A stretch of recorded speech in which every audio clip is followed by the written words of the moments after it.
Brainfeed magazine invites schools for ET TechX from December 5th to 7th at Hightex, Hyderabad.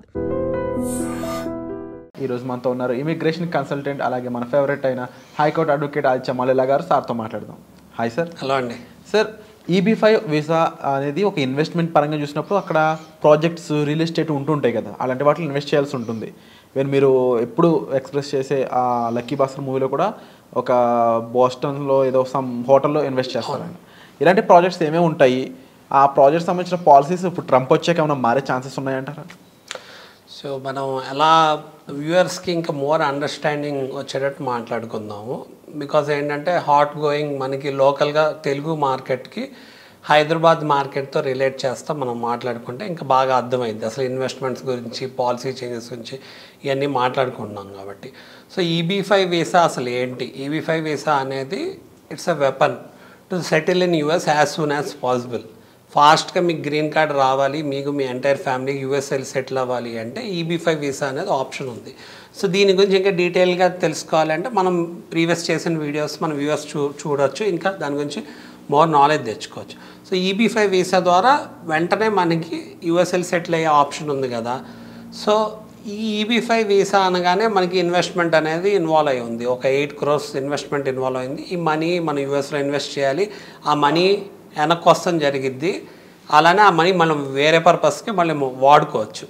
అయితే EB-5 visa అనగానే policy changes ఏమైనా రావచ్చా, risk ఏమైనా ఉండొచ్చా, ఇలా కొంతమంది అడుగుతూ ఉంటారు.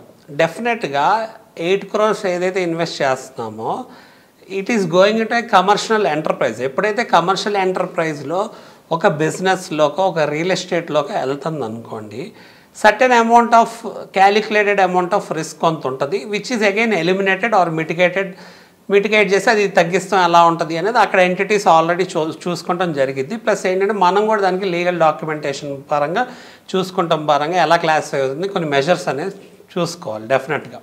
ఇప్పుడు పాలసీ చేంజెస్ అన్నారు కాబట్టి డెఫినెట్గా యూఎస్లో policy changes are on very stricter side. ఎందుకు అంటే లా అనేది బాగా స్ట్రిక్ట్గా ఉంటుంది కాబట్టి ఇక్కడ జరిగినట్టు అక్కడ జరగవా అంటే ఇక్కడ జరిగినాయి అక్కడ కూడా డూప్లికేట్ చేయటం వల్ల, అక్కడ కూడా చాలామంది వెళ్ళి డూప్లికేట్ చేసి మోడల్స్ని డూప్లికేట్ చేయటం వల్ల అక్కడ కూడా ఫ్రాడ్స్ రిస్క్ ఉంటాయి. డెఫినెట్గా ఉండవు అని చెప్పట్లేదు, బట్ లా చాలా స్ట్రిక్ట్గా ఉంటుంది ఇక్కడ మీద అండ్ ఫాస్ట్గా ఉంటుంది. అవును, ఫాస్ట్గా కూడా ఉంటుంది రిలీఫ్. ఇప్పుడు మనం పాలసీ చేంజెస్ గురించి మాట్లాడుకుంటున్నాం కదా.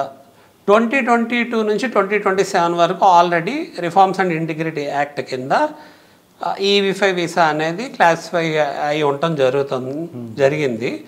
సో దానివల్ల ఇది ఆల్రెడీ ఈ లా కింద ప్రొటెక్ట్ అయ్యి ఉండటం జరిగింది. ఓకే, మనకి ఇప్పుడు తెలంగాణలో మన హైదరాబాద్లోనే సిచ్యువేషన్ తీసుకోండి.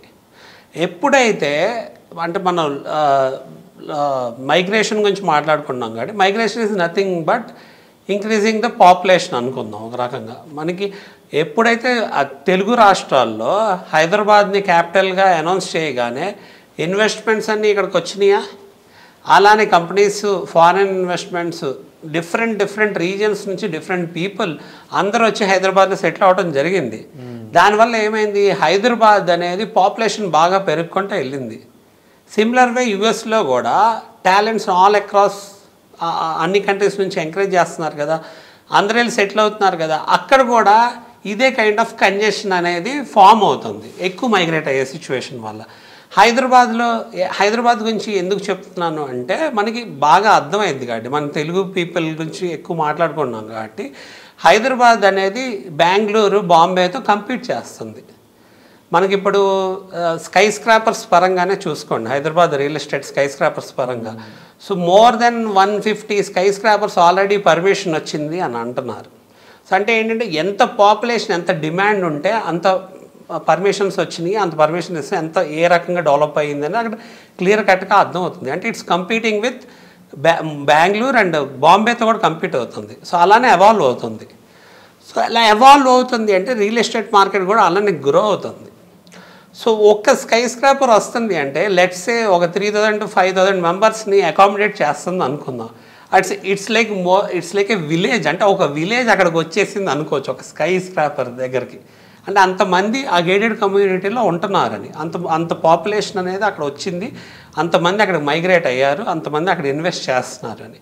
ఇప్పుడు ఫ్లోర్ స్పేస్ ఇండెక్స్ గురించి కూడా ఇక్కడ మనం మాట్లాడుకోవాలి. మనకి హైదరాబాద్లో ఎప్పుడైతే land rates, real estate land rates బాగా పెరిగినాయో, ఫ్లోర్ స్పేస్ ఇండెక్స్ అంటే number of floors, sky scrapers ఎక్కువ వస్తున్నాయి కదా, ఆ number of floors flexibility comparatively వేరే సిటీస్ మీద ఇక్కడ కొంచెం ఫ్లెక్సిబుల్గా ఉంది. దాని మీద ఏదైనా ఇంకా మోర్ ఆంక్షలు గైడ్లైన్స్ తీసుకురావచ్చేమో అని చెప్పి చూస్తున్నారు. ఎందుకు? దానివల్ల ఎక్కువ ట్రాఫిక్ కంజెషన్ అయిపోద్ది, పాపులేషన్ అనేది ఒక చోట అక్యూములేట్ అయిపోవటం వల్ల అనే ఆలోచనలోకి గవర్నమెంట్ వెళ్ళే సిచ్యువేషన్ కూడా ఉంది. ఎందుకు మనం అసలు ఇదంతా ఎందుకు మాట్లాడుకుంటున్నాము అంటే, ఇప్పుడు రియల్ ఎస్టేట్ ల్యాండ్స్ రేట్స్ ఉన్నాయి, ప్రైజెస్, అవి ఏవైతే ప్రైజెస్ అక్కడ పెరిగినాయో దానికి కరెక్ట్గా మనకి నెంబర్ ఆఫ్ ఫ్లోర్స్ ఎంత బిల్డర్ కట్టగలిగితేనే ఆ ప్రైస్కి ఈ ప్రైస్కి మ్యాచ్ అయ్యే సిచ్యువేషన్ ఉంటేనే వాళ్ళు అక్కడ they can come up with some activities. So ఈ ఎఫ్ఎస్ఐ గురించి మనం ఎందుకు మాట్లాడుతున్నాం? It's like A policy measure, policy change కింద తీసుకుందాం. సో అలాంటి పాలసీ చేంజ్ అనేది ఒక kind of productive policy change అవ్వచ్చు, అంటే పాజిటివ్ పాలసీ చేంజ్ అవ్వచ్చు. సో అలాంటి పాలసీ చేంజెస్ యుఎస్లో కూడా వచ్చినాయి అనుకోండి, it's not an unpredictable policy change, it might be A predicted positive policy change. So అంటే for the benefit of well being అనుకోవచ్చు. అలానే మనకి ఇక్కడ ఇల్లీగల్ కన్స్ట్రక్షన్స్ ఎప్పుడైతే ఎక్కువ అయిపోతున్నాయో, గవర్నమెంట్కి నెగిటివ్ వస్తున్నా కూడా హైడ్రా ద్వారా ఇల్లీగల్ కన్స్ట్రక్షన్స్ అన్నిటిని డెమాలిష్ చేసి, అంటే ఫ్లడ్డింగ్ సిచ్యువేషన్ వస్తుంది, దాన్ని ఎలా ఒకలాగా ఓవర్కమ్ చేద్దాము, ఇల్లీగల్ కన్స్ట్రక్షన్స్ వచ్చినాయి. అఫ్కోర్స్ ఏంటంటే చాలామంది పాపం ఎమోషనల్గా ఎఫెక్ట్ అయితే మళ్ళీ వచ్చి వాళ్ళకి ఏదైనా రిలీఫ్ ప్రొవైడ్ చేద్దాము అని కూడా అనౌన్స్ చేసి, ఈ హైడ్రా అనేది ఇక్కడ ఆగదు, ఈవెన్ దో గవర్నమెంట్కి నెగిటివ్ వస్తున్నా కూడా దీనికి వేరే మెజర్స్ ఆప్ట్ చేసుకొని వాళ్ళకి రిలీఫ్ పొంది పాలసీ చేంజెస్ మీద వెళ్ళాలి అని ఎలా అయితే చూస్తున్నారో, సో కైండ్ ఆఫ్ సమ్ మళ్ళీ అన్ప్రెడిక్టెడ్ పాలసీ చేంజ్ అనేది అక్కడ జరిగింది. సో ఈ పాలసీ చేంజ్ ఎందుకు వస్తుంది అంటే, సో గవర్నమెంట్ తీసుకునే మెజర్స్ వల్ల వస్తుంది. యుఎస్లో ఎలా ఉంటుంది అంటే మోర్ బెటర్గా ఉంటుంది.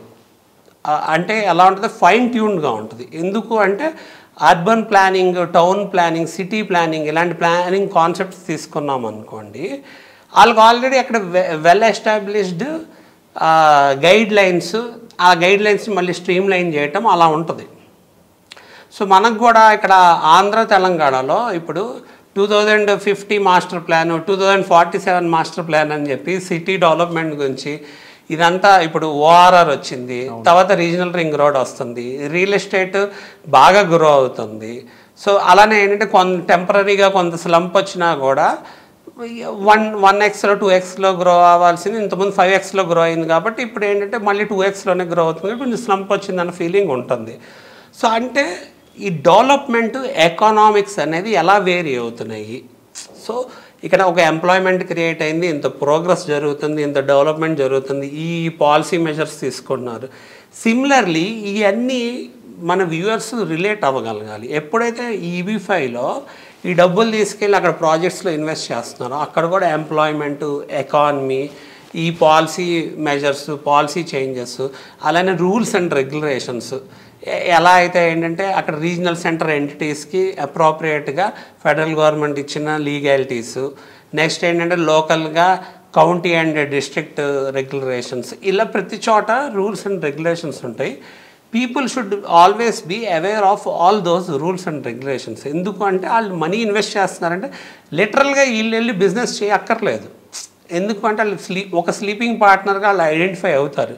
అంటే వాళ్ళ ఇన్వెస్ట్మెంట్లో ఇక్కడ వాళ్ళకి ఏమొస్తుందంటే గ్రీన్ కార్డ్ వెనక్కి వస్తుంది. What they need to expect. ఇప్పుడు ఇన్వెస్టర్ అనేవాడు డబ్బులు ఇన్వెస్ట్ చేస్తున్నాడు అంటే డెఫినెట్గా ఇన్వెస్ట్మెంట్ ద్వారా ఏదో ఒకటి ఎక్స్పెక్ట్ చేస్తాడు కదా.